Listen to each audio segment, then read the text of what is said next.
I'm Susie Landolfi, and welcome to Be Crazy Well. So there's Okay. Mama.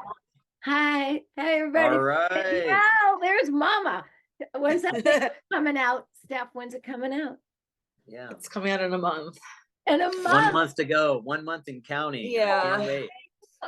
Get it out of me. Get it out of me. I can remember that last month. Okay, I was like, get this out of here. Yeah. Oh my God, that's how I feel. I'm just like, how is it going to be in here for another month? I can't even conceive of it. I feel like it. You did conceive it. That's the problem. He did this to me. Yeah. I love when we say that, right? You did this to me. Like we had no part in this whatsoever. I wasn't even there. Right? I was making a shopping list. Yeah. Yeah. Oh my Okay, God, you kids have fun. All right. Bye. Oh man, how wonderful. So I just want to point out to everybody. So we're all so lucky because we have Tyler Corcoran with us again to get part 2 of Thank his you. amazing story. And we were just joined by his partner, Steph, who they're expecting their first child. Notice how I said first. Love of my life. Yeah, love of your life, first child. That's right. And so you now have a baby coming. So Yeah. you gotta go from the day you got out and your family was there out of prison after 20 years, 19? 19 years. Yeah. 19 years, right? 19 years. Yeah. Yeah. And you get out of prison. In November 24th of this year, made it 2 years since I've been home now. Okay, so only 2 years. So now we're going to let everybody know what happened to you. You know me, I love that what happened to us in the 2 years from the day you got out. Yeah. And so we'll do half hour of 1 year and a half hour of the second year because a lot happened to you in the last year. Like a lot happened to you before, but a lot happened to you in this past year, right? Mm-hmm. Yeah. So I was resentenced by the judge. She removed the life sentence, removed the sentenced me to time served is what it was called. Mm-hmm. And then I was released 10 days later in November. I was released 11/24 of 2001, I believe it was. And that's gonna be just before Thanksgiving or something. Yeah, the day before Thanksgiving. And so what happened was that there was this whole time period. Are you still there? Because I think you. Yeah, you froze. I froze. Somebody's frozen. No. I'm still here. You're frozen. They will Where come. are we at? Come back. Oh, you froze on me. There we go. There we go. Yeah, you froze All for a second. So I get released. I get resentenced about 10 days after that, almost 2 weeks. I actually get released. They had to expedite the process because of the nature of the resentencing, where the judge removed this life sentence and like all of these different things. And so the day before Thanksgiving, I come home. And I had always envisioned that I wanted this like quiet homecoming, right? That it was going to be just me and like, maybe some, a few members of my immediate family, my brothers, my sister, my dad, and my mom, Nora, my stepmom. And with me getting released the day before meant that everybody was at the house on Thanksgiving, uncles and aunts and cousins and all this different type of stuff. People I hadn't seen since I was a little kid. And, but to backtrack a little bit, the day that I get released, the way that you get released from prison is called R&R. It's called receiving or release. And you go into this building where they process you out, right? Take your fingerprints. Hang on, I gotta close my window. My dog's barking. Yeah, no, go for it. Hang on. Stop.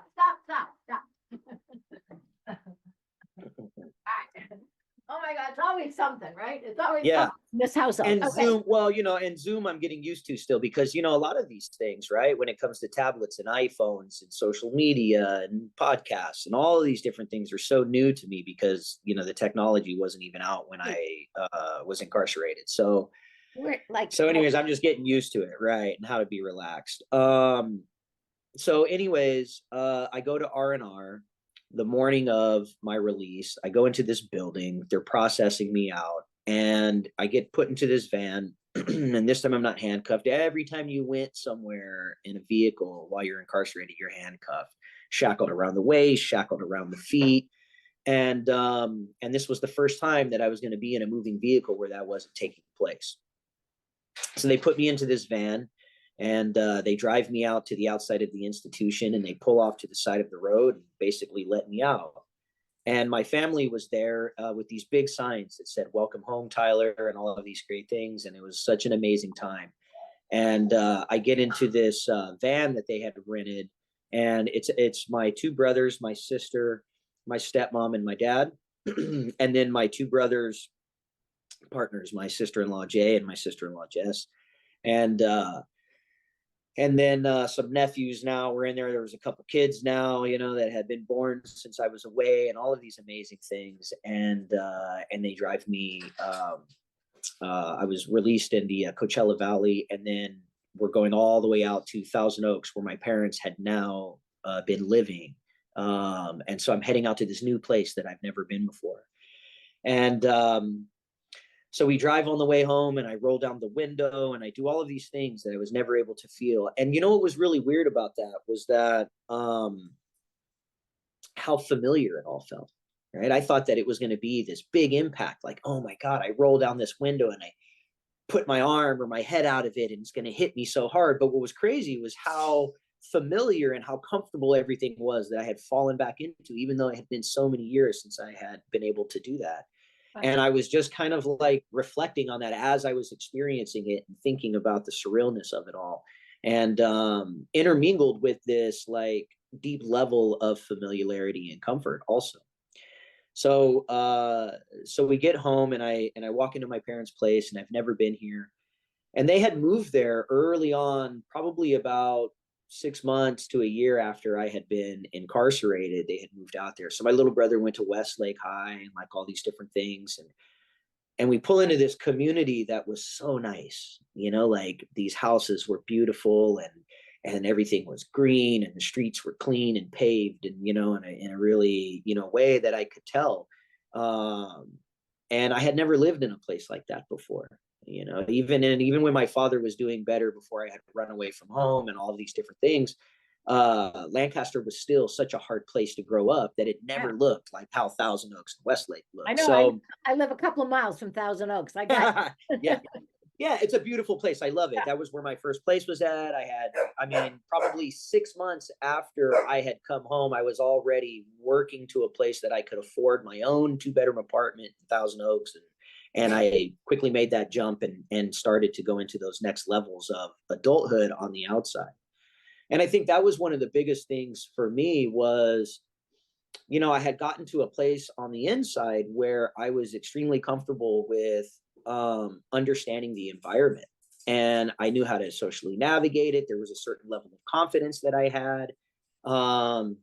And I was also very independent. Art and boxing and all of these different things, barbering and all of these different things that I had learned along the way was helping to provide me a life of stability and prosperity on the inside. And now I come home, and I felt like all of these new experiences with technology and adulthood. I had never had a driver's license. I had never had a credit card. I had never had a car. Never had an apartment, job. So any of these things that had to do with adulthood, I come home, and now I feel extremely insecure, right? In all of these ways that I hadn't felt for many, many years. And are you living with your mom and dad at this point? So when I first come home, I go to my mom and dad's because of the holiday week. And then after that, I report to a transition house in Wilmington, down by the San Pedro in the harbor area of Los Angeles.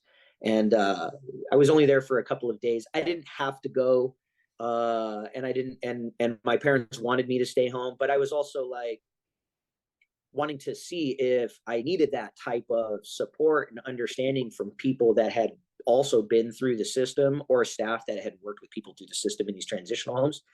And so I wanted to go and see if that's kind of like what I needed when I was transitioning into society now.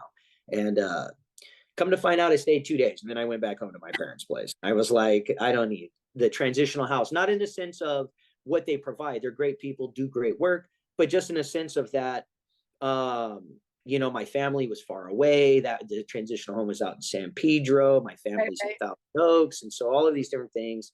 I talked to my parole agent, which I discharged my parole after a year. I'm no longer on parole or anything, but I talked to him and he agreed to let me go home to my parents and that type of thing.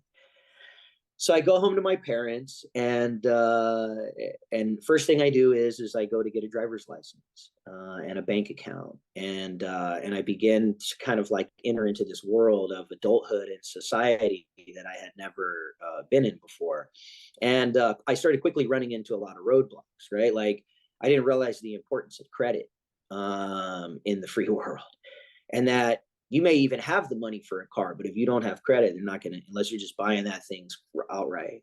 Or to get a place, you know, with no type of financial history, I had to have, you know, people in my life co-sign for me to get a place, even though I could afford it, you know. So you have no landlord. These were all very real Your things. landlord was the prison system, so it's not like. Yeah, no, I was right. Yeah. And so I didn't have any type of, I was essentially a ghost when it came to finances and things like that. But after about 3 weeks to 4 weeks of me being home, I walk into a gym, a boxing gym in Woodland Hills, and I was looking for a place to train just for myself. Boxing has been a passion of mine my whole life. And so I wanted to keep it up, even though I was home now, and start off with these healthy habits that I actually continue these healthy habits, right, that I had already kind of developed. And so I walk into this gym. Where's the gym? Yeah, it's in Woodland Hills. It's off of Ventura Boulevard. So it's south of where your mom and dad live. Yeah, it wasn't too far away. I typed in boxing gyms, and then I started to look through all the different stuff that had a ring and things like that. I wanted to have a ring in it and have a very, you know, very authentic boxing feel to it. I wasn't really looking for just like a regular gym with a heavy bag. And so I find this place, I walk into it, and I started training there. I talk about my story a little bit. I was telling them that I can't afford a membership right away, that I was just getting on my feet and things like that. And the owner, there's two owners at the time, and they just wanted me to be there. They said, man, we think it's amazing, right? That everything we've done, we're proud of you. And we just want you to be here and train here and feel free. And then we'll catch up on everything later on, you know, type of grace period. After about 2 weeks of me being there, I noticed that they were like, they needed a lot of help. You know, there wasn't anybody there that was really training on a regular basis. There wasn't anybody there really running classes, and the owner just seemed overwhelmed. And he didn't know that I had been training guys on the inside. I didn't bring any of that up, but I told him that if he needed any help, I could hold mitts. And so he asked me if that, you know, do I know what I'm doing and things like that.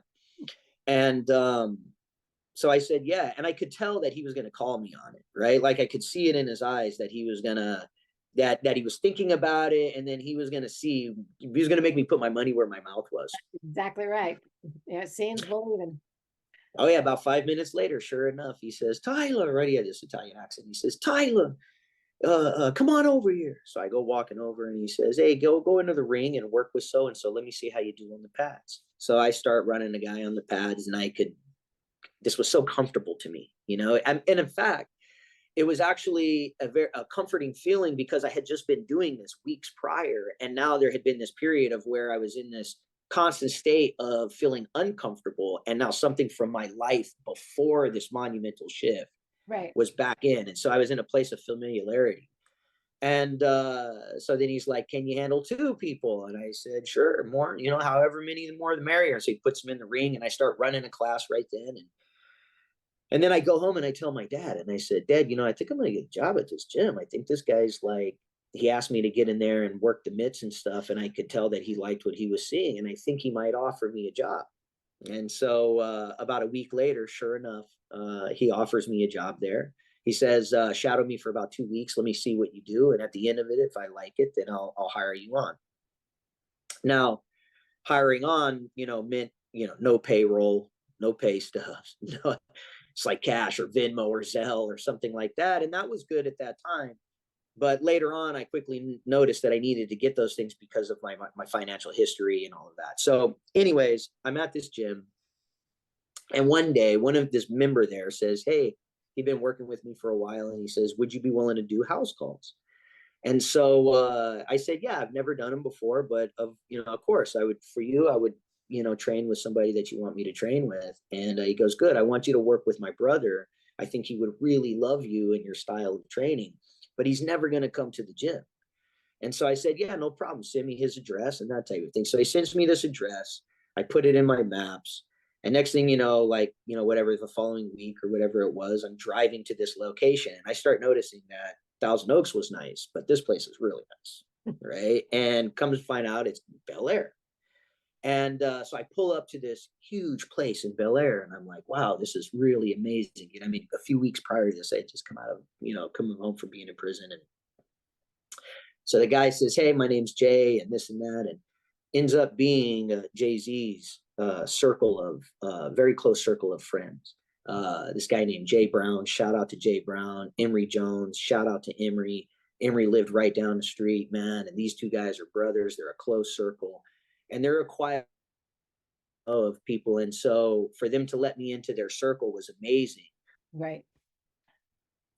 Oh no, I think you cut off again. No, I can still hear you. Can you hear me? Oh yeah, I can still hear. Okay, great. So even more so, just keep going with her. I know there's the reception out here is terrible, but so anyways, so it ends up being Jay and Emery and all of them, and next thing you know, they're just kind of like, hey, I think that there's, I have some friends of mine that would really like to work with you, and they're sitting me up into Hidden Hills and Calabasas, and I'm working with all of these different people.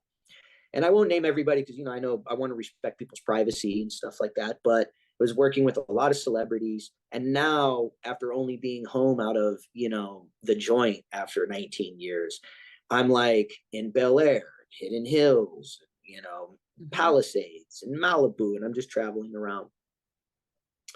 And I end up leaving that small gym that I was at, and I'm just doing like house calls with clientele and stuff like that. And one day I walk into a gym in Calabasas called Craft Boxing, and it was newly opened, and I was looking for a place to bring my clients in the area.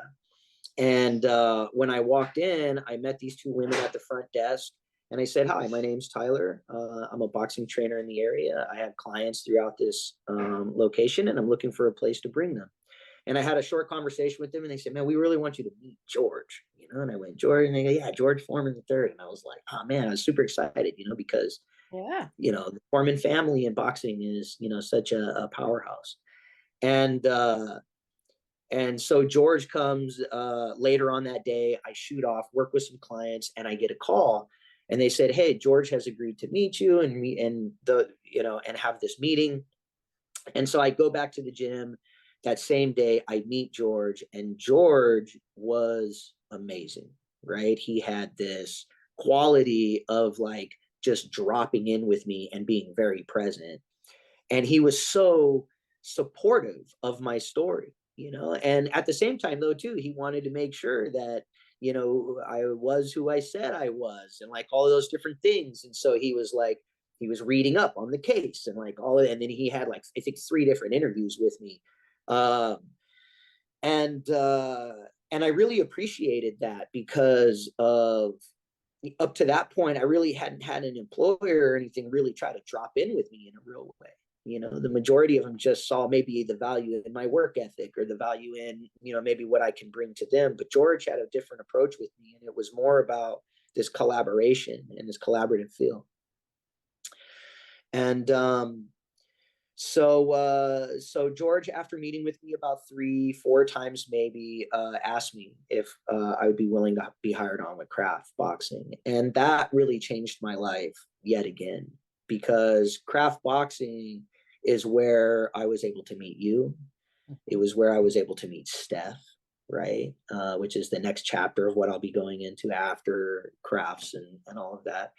And also, too, it was a place that really allowed me to continue to move forward and legitimize, in the workforce and as an adult and all of those different things. Yeah. And I want to ask you a couple of questions because sure, you make it sound very easy. And I know there are Yeah. people out there Yeah. just changed a job and it Yeah. wasn't that easy. Yeah. People that have gone through a divorce and it was really horrific. Yeah. Something about you and about how you approached it. Was there ever a time, though, that you felt, I don't deserve this? Or is this real? Or will Yeah. I fuck it up? Or like, was there ever this time of ever feeling overwhelmed or unworthy or Yeah. Yeah.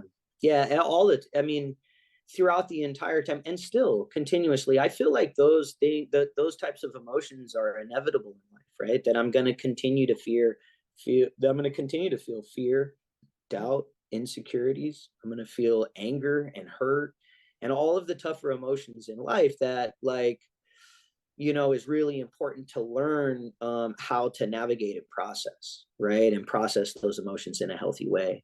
So when I came home, one of the things that was the biggest surprise for me is that I grieved my life in there and I missed it. And the pressure of everything out here, of like, it was really hard. A lot of people didn't understand it. My family didn't understand why it was that I was out there trying to work, getting out, driving every day, going around, like, it's just really exercising my freedoms. And for people on the outside of people looking at it from the bird's eye view would understand it. Of course he needs these things, but my family didn't. They wanted me close and to hold on to me. And I was resistant to that. And so all of that was a challenge, of me being able to search for some of the security and the stability of that which I was just talking about before my release. and Um, when you were a child, you didn't have it either. Bless your mom and dad yeah, did the best they could, and they didn't do it perfectly because yeah, no one does. yeah, You ran away yeah. from a home that was difficult. Yeah, and that was the part about, so when I first came home, I went into a really difficult relationship, right? And I looked up this person that was a part of my life when I was a kid, and I had went away. This teenage girl that I was with at the time, and this and that. And I think come to later on in life, I started to realize. I mean, later on of when I ended that relationship and stuff, is that I realized I was looking for something more of a comfort to me, and that was familiar, and that I didn't have anything that was very familiar out here. Um, and so the stability, I was like always trying to grasp for that stability that I never had, that I had created on the inside, but I was looking for that same emotional feeling out here, and had never had it. I lived in like, I feel like a state of panic and anxiety from the moment that they told me that I was going to be released, Wow. and she removed the life sentence. Yeah. It was hard to really also understand what it feels like to have financial pressure, and the way that everybody out here just becomes at some point numb to the financial pressure, right? Otherwise, you'll always think about, like, what happens if it all goes away? What happened if it all crumbles? What if I'm not good enough? What if I'm not smart enough? What if I'm not who I think I am? What if and all of these different fears, for me anyways, came into the picture. That was my own self conversation. Yeah. So uh the challenge of being out here, of relationships, of finances, of family dynamics, of individuality, of my own understanding too, that I don't have limitations on me in the same way, and that the fear of reaching for something that feels limitless can also hold me back. And what am I going to do with that? Do I face the fear and reach anyways and take chances and things like that? Because so much of how I felt when I came home also re-triggered a lot of how I was when I was 16 years old and 17 years old and out of control. Yes.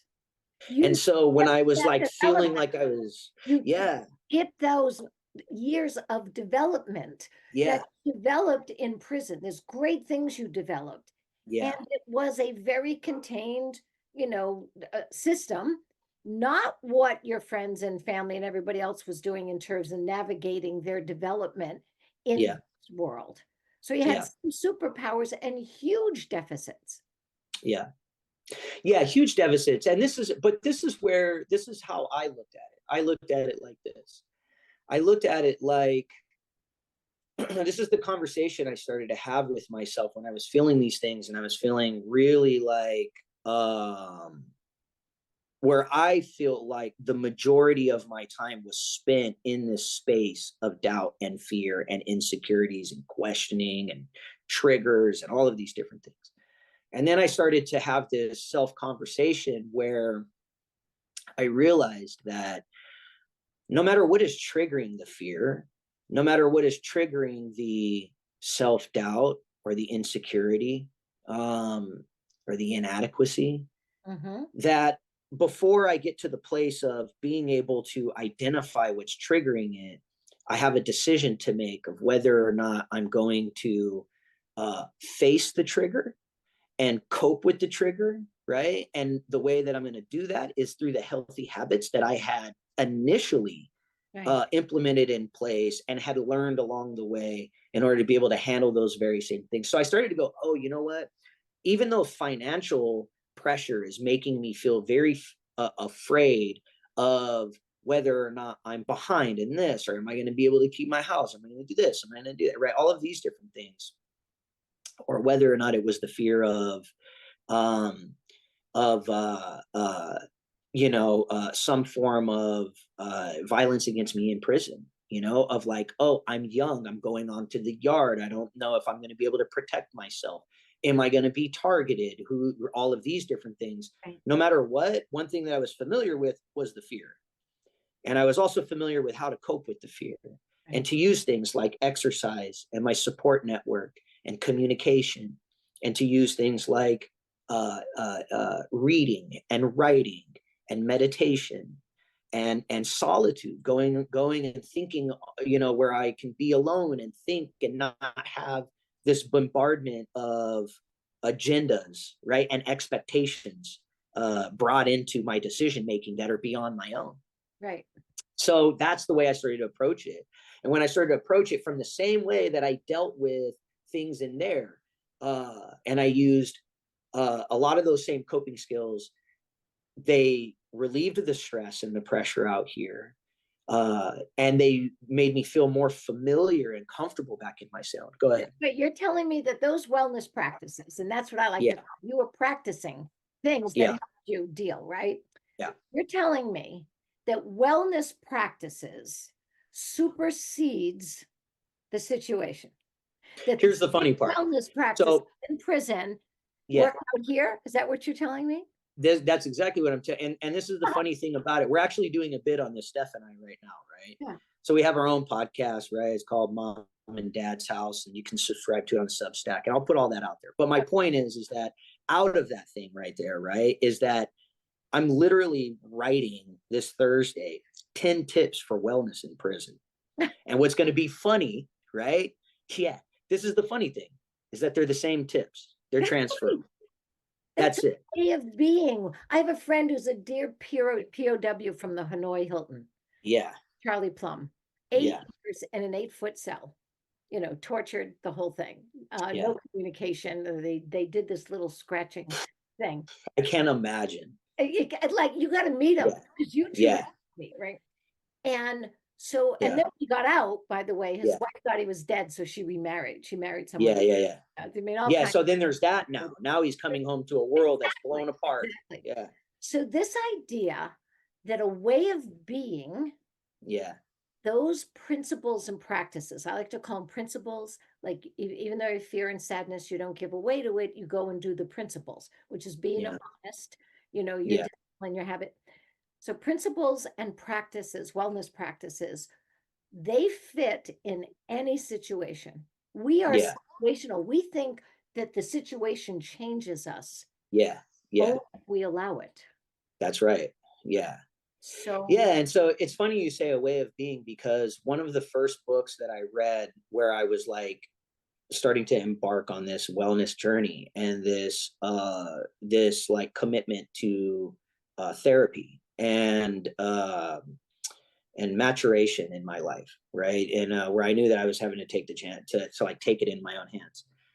And one thing before I forget, and I go into that line of thought with the way of being is I forgot to mention on last segment, I talked a lot about me and how this resonated in this, and I was doing this, and I was doing and all these different things, and me, and I was listening back to it, and I wanted to make sure to give a solid recognition to the fact that I also had so much help from so many people that loved me.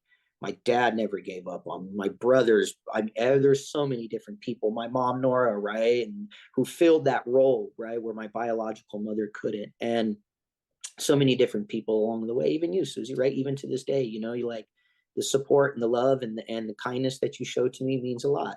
And I didn't get to mention that really in the last time. And it feels weird for me to talk about it now or just me and go, oh, all these things I did, you know? So I wanted to put that out there. But A Way of Being was one of the first books that I read where I was like, wow, I'm trying to dive into therapy.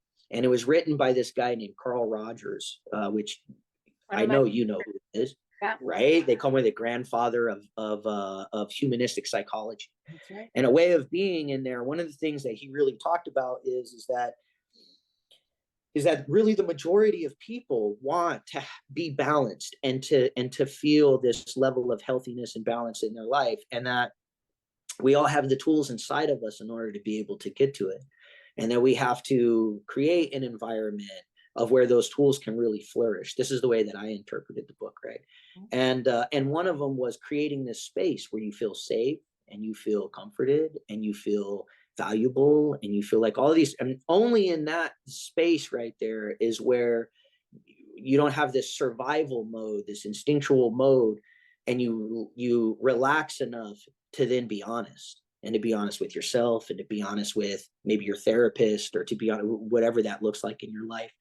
And so when you were talking about It's a Way of Being, is that's what Carl Rogers was really actually talking about. He was talking about how the act of therapy becomes a lifestyle beyond whether or not you have a therapist, you know, and that every therapist's goal is so that way you're the person that is coming to you for some type of guidance eventually finds it within themselves and becomes autonomous in a healthy lifestyle.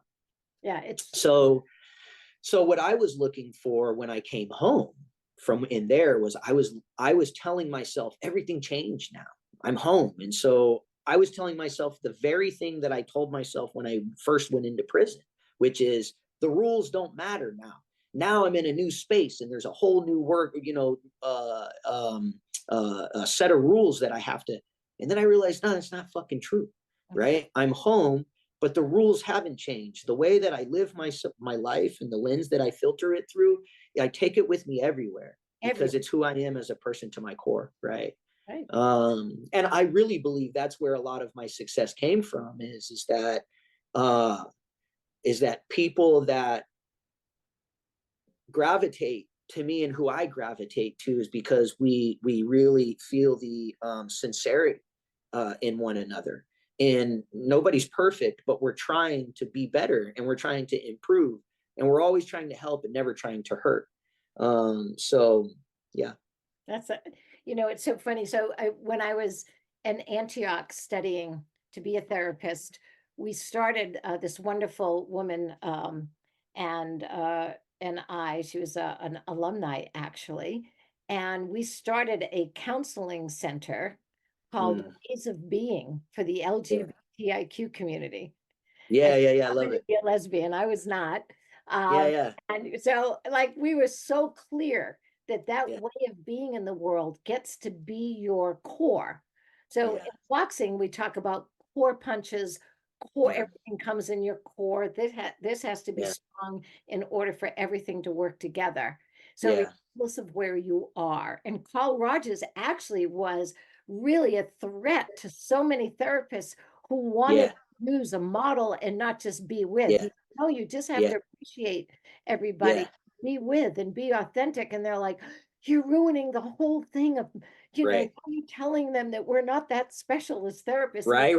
Yeah. Exactly what I'm telling them. Yeah. Right. Well, and the other thing too is that I also read this guy, Viktor Frankl, right? And Search for meaning. Hang on, let me get the book. It's right here. yeah, man, search for meaning. That's right. And I got to learn about like existentialism and things like that. And for me, that was one of the ones that I connected with the most, because I remember when I was finally hitting with the gravity of my choices and the consequences, internalizing the consequences of them, and it felt so unbearable that I remember I talked to my dad and I told him, I said, I don't know what to do. Like, I don't know where to go from here. I don't know how I got so far out of control. You know, when I ran away at 15, I was just looking to I was looking for wellness. I was looking for health. I was looking to be happy and content and find stability and like all of these different things. And instead, all I did was make it even worse. Yeah. You know, is how I felt. And I was like, I don't know what to do. And my dad told me, you have to find a life of purpose and of meaning. And so he said, wherever you go, no matter where it is, that's where you are. And you take you with you. And you can choose, you know, what kind of life you want to have. It may not be the life you would choose for yourself. It may not be the life that you would have wanted, but it is the life that you have. And you have to do the best with that. And the only way is through finding a sense of purpose and meaning. And it really rang true with me based off of like the books that I had been reading, and then that's what I connected to with existentialism, was finding this purpose. And if you have a purpose, you can endure anything. You know, was my mentality. And so I started on this quest for a purpose, and it was like, oh, I'm an artist, right? And I was learning how to draw and paint and all this, and I completely committed like my identity to it. And then that passed. I mean, I still do it. I still paint, draw. I love it. I still consider myself to be extremely creative, and I pursue those things even to this day. But my purpose felt deeper than that, because I felt like at any time I've heard stories of people losing their sight or losing their voice or losing their ability to, like a paraplegic who loses their ability to even lose their limbs, and they have to now live this life in what would be looked like extreme amount of confinement, even more than incarceration in many ways, you know. Yeah. And what do you draw on? And for me, what I identified after finding and searching for so many different things was, I called it finding purpose through my principles. And that my purpose in life isn't a occupation, and it isn't a skill. My purpose in life is to live all of those things, and to the best of my ability is to live my experiences through the lens of my purpose and my principle. I mean, through my principles. Always. Every decision. Now, I'm not perfect, right? And when I feel, there's times when I feel afraid, and I lie because I feel afraid. That's right. I don't want to hurt somebody's feelings. I don't want to do that. You know, we had it the other day where I couldn't meet it for the podcast, and I felt so bad, and everything in me wanted to like send you a text that just said like, you know, come up with some excuse on why I couldn't, you know. But instead, I just had to call you and be honest about it. You had a reason. I was just dead after a long day, and I wanted to give my best and do it. That's right.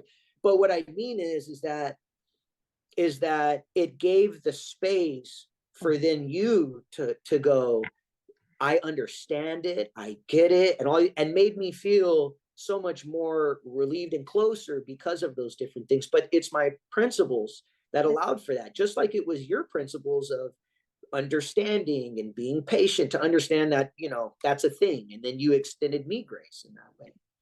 So for me, it was like, yeah, go for it. I was just going to say this idea of principles. So I just want you to know that a very funny actress, Melanie Wilson, if you're out there, Melanie, I'm forever eternally grateful for your friendship and what you said. So one day when she had to audition yet again, after proving her value over and over and over again, she said, Susie, I'm tired of this shit.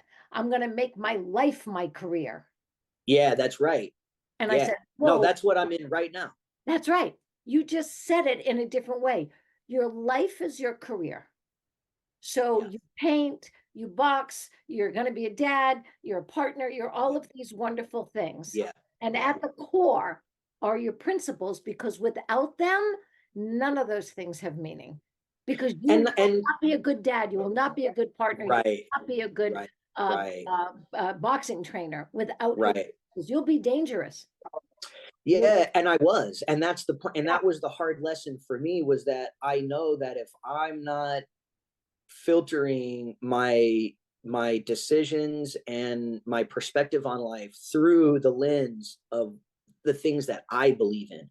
That's right. Because not everybody does, but I believe in things like honesty, compassion, empathy, boundaries. I mean, empathy even for myself by setting boundaries, but strength and all this stuff. And then the complexities of life allow for these things at times to clash constantly, right? And I have to fight to keep those things in my life.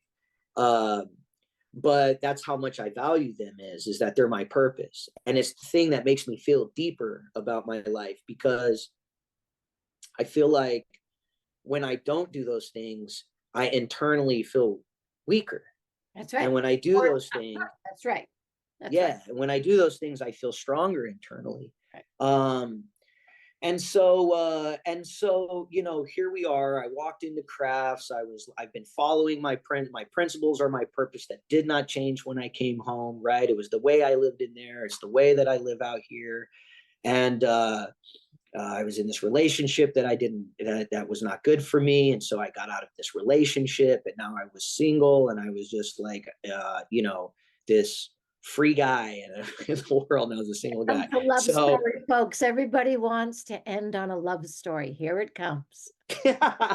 So anyways, I was like, I'm done with relationships. I don't want to even think about a relationship, right? I'm just gonna be single, and I'm gonna work, and I'm gonna live my purpose. Right now, my purpose is work, right? So I'm like, all of these different things. And then yeah, you hear me, babe? Yeah. Now she peeks her head out. So anyways, and then one day, I come into the gym, and a mutual friend of Steph and I named India, who you know, introduced us. And she said, you know, Tyler has a really interesting story, and Steph's podcast, and, you know, and all these different things. And so she wanted to make those connections. And so Steph and I meet for the first time. And I was like, attractive, right? But yeah, but I was like, nah, no relationship type of thing. I wasn't even thinking of a relationship with Steph at all. You know, I was thinking more of like, well, this might be a work thing or whatever. But I also wasn't necessarily traumatized by this relationship before. So that way I was willing to shut down something that I ended up feeling good about, right? And so Steph comes in, she has this, like, you know, dyed purple hair, and she's like, you know, edgy and all these different things. And funny, smart. Yeah. She's smart. Yeah. And she was a part of this class. She was, you know, she started part of this class that was coming into the gym, and I was seeing her more and more. And so then we decided to go to a work dinner, right, where we were going to talk about podcasting and stuff like that. And actually, it ended up being it was a lunch, very casual, a work lunch, right? And it ends up going another way. But the exciting part was that where before in my life I was feeling like insecure, and I was feeling confused and lost, and where I was feeling really guarded in a lot of different ways, Steph's personality was so liberating for me that it made me feel like when I'm around somebody that maybe I potentially like, that I don't have to feel that way. And so I just decided I'm going to go for it. And so Steph and I, she didn't decide, you fell in love with me. I know. She said, we went out to this lunch date. Yeah. We went out to this lunch date. She looks at it, she goes, oh my God, Tyler, stop falling in love with me. All right, that's one of the best lines. Steph, that's one of the best lines I've ever heard. I'm stealing that. I know. I mean, a girl knows when the guy's falling in love with her. I know, I'm getting all shy now that I'm talking about it, but Sorry, I shouldn't have Red, come back out actually. here. yeah, here she He's is. actually turning red stuff. I love it. Meanwhile, we're all talking about it, right? As you guys get closer and closer. yeah. Excited about it. Oh yeah, there was like gossip at the gym, right? Well, here's the thing is that we were Hang on keeping one it going second. because What's going on out here? Quiet. we were, I know there was gossip because about 3 weeks after us dating, I get her pregnant. And she's pregnant. Whoops, did you know that happens from sex? Yeah. I had no idea. It You does. were too hot. You were too hot. You got too powerful with your Actually, hotness. it happens when it's really supposed to happen. Yeah. Well, that's the thing is that I had never even before when anybody asked me about kids, I was always like, can't even think about that right now. Before it was because I had life in prison, I was never going to have kids. Yeah. And then when I came home, it was, I'm just out of prison. I shouldn't even be thinking about having kids and the responsibility of these, right? All of that. I just need to just be home and acclimate. Wait a minute, you just spent 19 years taking care of some children. Some of those men and were children in prison. You were parenting a whole bunch of people in prison. Well, that's the funny part. The funny part is that when she told me she was pregnant, the first feeling that I felt was so happy. I felt a level of joy that I didn't even realize was there, and that was attached to that. And then the other thing I felt was an extreme amount of gratitude that it was with Stephanie, because Stephanie's first words were, after she told me, was, I hope you don't think I'm one of these I need to get married now type of girls, right? So my point was that even inside of that, she's so independent that it helped me to also feel this level of like gratitude for somebody in my life who doesn't want to try to apply pressure to this. It just allows me to feel it. And I felt so happy about it. And I felt like this is the reason why my purpose was my principles, is because now I get to now funnel all of that into this little being who is now my responsibility to love on and to direct and guide as much as possible. And it's been so fulfilling, and then up to this point, so Steph and I, we moved in with each other, and getting a place together, and we have a beautiful home, and I look out at my view sometimes, and it's the Pacific Ocean, and I think to myself, wow, just 2 years ago, I was looking out from behind bars and never would have thought that this was actually possible in my life. And here I am 2 years later. I step out onto my back patio and I look out at the ocean as it leaves the continent. And I just get struck with this overwhelming sense of love and gratitude for the fact that life is so unpredictable in so many different ways. But the fact that I've just fully embraced the journey and the ride of it, and that I just want to do the best that I can, process it in the best way, be kind, be gentle along the way, is like, it's just blessing after blessing. It's that idea that we talk about all the time, about we're energetic beings. Yeah. And we are responsible for the energy that we have inside of us, we present outside, and we are all part of the tribe. Like this idea of independence, no such thing. We're interdependent, and people that really honor interdependence means that they care about the tribe and they care about being a great member of the tribe. So they take care of themselves. So you were there taking care of yourself, getting your principles in order, your purpose. Steph was doing the same thing. She came from a family. She came out here to do her purpose and her meaning and to do her life. And two adults, two full individuals. I will never say, oh, how's your better half? If you're dating or being with a half a person, don't. First of all, it's going to blood and guts all over the place with a half person. So the point being is that you've got to be a fully formed, principled being in order to create a principled, purposeful partnership.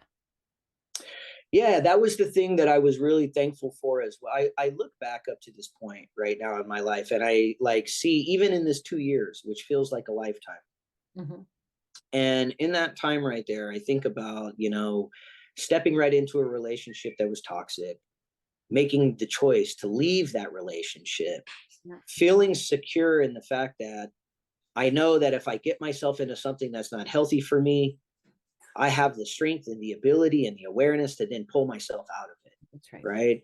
And then what helped inside of that was to then be able to enter into a relationship that I was able to then feel the exact opposite of the one that I was in before, where at one point it was like, just filled with frustration and my feelings being hurt in a lot of ways. And then when Stev is like the exact opposite of that. And so it's nice to be able to learn how to identify when somebody else is whole as well because of my own journey, and to be able to say, wow, this is the type of influence I want in my life, right? This is the type of emotional influence and the type of support. And so it's been an interesting to learn about that, and to also look around me at a lot of people that are stuck in terrible relationships that they're not happy about. And it's so intertwined sometimes with finances and history and families and all of these different things that it's really hard for people to disengage themselves from it. But I've noticed that relationship is like one of the most important parts out here of exercising your principles in. Absolutely. Because if you don't, then even if you yourself are organized and maybe you feel like you have your life together, if you allow somebody into your life that isn't that way, they will sap everything from you in that process. And it's almost like you end up torturing each other. You're yeah, and I just was like, I worked too hard. I didn't just work through 19 years of a fight. I felt like my whole life. I remember when I was getting out of that, I told myself, I said, man, I feel like I've been fighting my whole life. And I sure as heck did not fight up to this point to get as far as I did while I was in prison to come home and only go backwards into a space that is unhealthy. It's just not going to happen for me. And so I decided against it. But anyways, aside from all of that is that it just opened up continuously this like blossoming relationship. I love Steph. I love being with Steph, and it just has enriched my life, my work life, and everything. And now I'm going to have a son, which is mind blowing. I can't wait to have him strapped to me. And I'm like envisioning it now. And like before where I couldn't even see it. Now all of a sudden I just see it everywhere. Yeah. So always. Yeah, it's great. Tyler and Steph. Steph. And wait a minute, what's your son's name? Have you guys picked a name? Yeah, Asher. Asher? Yeah. Asher. Asher. That's right. Yeah. All right, Asher, we're waiting for you. Yeah, we're waiting on you, buddy. We're We waiting can't on wait to meet you. buddy. Like, we're here. We're ready for you. Yeah, absolutely. Tyler, I can't thank you enough. I can't even tell you the amount of comments that we got about your story, and more not just about your story, about you and your journey and who you are now. Yeah. Like, it was so clear to people. And that's how we help one another. We help one another by telling our stories. And then we go, oh, I'm going to do some of that. I'm going to go and talk to my partner in a kinder way. I'm going to go and I'm going to the gym today because I keep off and going to have that beer instead of going to the gym. So we deserve to, we call it influencing now. We deserve to inspire one another to create the person we deserve to be and the life we deserve to live. Yeah, absolutely. Yeah, well said. All right, I appreciate it. Now I'm going to drop one thing before I go. Please. So Steph and I, mom and dad's house, right? Yes. For the listeners that want to support, and they want to hear more of my story, they want to hear more of what's going on and all of those different things, they can find out what's going on at Stephanie Simbari's Substack. How do you say all of this? I don't know how to say this. I was like, plug the Substack at the end. I'm in there. So cute. That's important. I want to put it on there because I want to make sure that and we'll type it. Yeah, we get to continue these types of conversations. Yeah. And Stephanie will type it when she posts this. We'll make sure all of that is posted in the blurb. I'm going to have you on our podcast, Susie, you're and I'm going to be asking you all types of questions. I can't wait. God, I love it. When the therapist becomes the therapist. That's right. Yeah. Well, it's something we're doing together. That's why I wanted you to plug it. Yeah, for sure. Yeah. Yeah, we're doing it together. Yeah. Yeah. It's just easier if they know where to go. You know, Yeah, if people know where to go. substack.com/Stephanie Simbari. Okay, Here we so go. text that to me, Tyler. Yeah. Will do. That because we got your pictures and we've got some, and Cindy will write up the whole blurb when we post this. So she always Yeah. does a teaser on Sunday and then it posts on Monday, and we'll put all that in the writing so that people will be able to just know how to get to you guys and your mom and dad. And pretty soon, who knows? Any week now, you could be mom and dad. You could be the real deal. Anytime. Yeah, we're about to be the No, real we have deal. to wait. No, we have to wait till Aquarius season. Yeah. Yeah, we gotta wait till yeah. I can't have a Capricorn, and that's just You need too an complicated. Oh my Yeah. God, I'm surrounded by them. So I love No, them me too. dearly. That's why I don't want one. I know, I love them dearly. They should run the world. Actually, they should have their own little world to run because they're so Yeah, that's their own little world to run. their own little, very Hilarious. meticulous, dedicated Susie, world. well, I want to say though, thank you so much. Yeah, it was all my pleasure. And I will never forget the day I walked up to you once I heard, after you teaching there for a while, and someone says, you know, he was in prison for 20 years. He just got out. And I went, what? Yeah. And then I ran to you and said, I want to do a podcast. He goes, I'm not ready. I'm not ready. Yeah. I'm not ready. I know. I'm still nervous about it. I still even like the Zoom and the FaceTime, but it feels good. And I always want to help. You know, I want to be a part of the solution. How we help. Tell our story. Yeah. Yeah, absolutely. All right. Thank you so much. Bless you. Bye-bye. Bless you both. Bye, Asher.